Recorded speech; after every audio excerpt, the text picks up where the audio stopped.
Now, sports with Garrett Brown.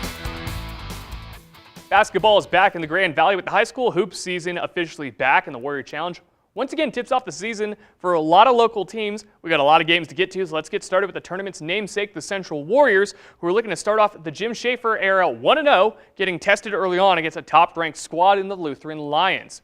If you're the Warriors, you need to start out hot in this one if you want to look to come away with a win, and they get just the man for that. Adam Tambora cashes in for 3 after the feed here from Jamie Padilla. And don't worry too much about Padilla. He'd get his 2 on the second chance effort here from the Warriors, and they'd find him over in the corner for 3 more, as Central actually opened this one up on a 9-0 run.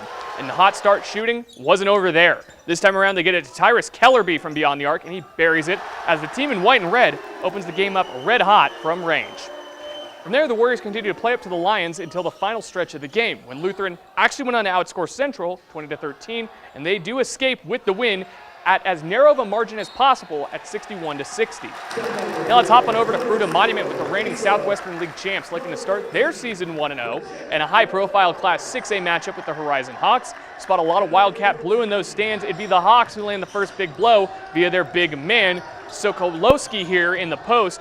Gets the first points on the board of the game, and it's for those visitors. Hawks actually go on to open up on an 8-0 run after this 3-ball from Carter Marsh, and it looked like they were poised to post a big start. Fruita needs some sort of big play to not let this one get away from them, and they know exactly where to get it. The Western Colorado commit Jet Wells takes flight from the corner as the Cats get some points they desperately needed.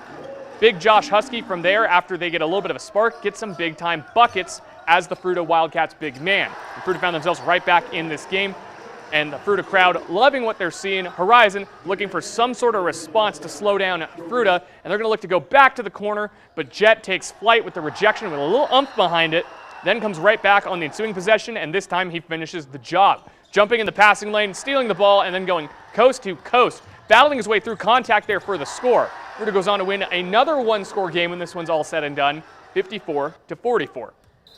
For the third and final act, we're head on over to the Tiger Den for the Grand Junction Tigers taking on the Monarch Coyotes, and this one was long over before it started, or essentially right when it started. Tigers up by over 30 in the third when we joined this one, and they showed no signs of slowing down.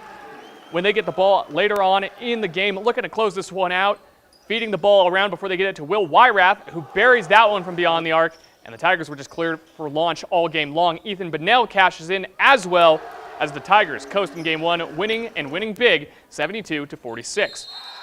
A couple more notes from results of games that have come across the desk. Montrose also starts their season off with a big win. Caprock and Nucla both pick up comfortable wins of their own. And we had another one-point game with the Delta Panthers toppling Pagosa Springs 61-60. A couple more quick notes before we get out of here. CMU Volleyball had their season come to an end yesterday, falling to MSU Denver in the first round of the NCAA tournament 3-0. CMU Women's Hoops, they won big on the road against UCCS with Mason Rowland recording a team-high 26 points. Men Hoops followed that up shortly after, but fell to the Mountain Lions, unable to dig their way out of a 57-39 deficit at the half. Ty Allred led in scoring with 23. The Avalanche, meanwhile, they lost their first regulation game in a while, falling to the New York Islanders 6-2-3. They'll be back on the ice Saturday to take on the Rangers. That'll do it for your look at sports. We'll be right back.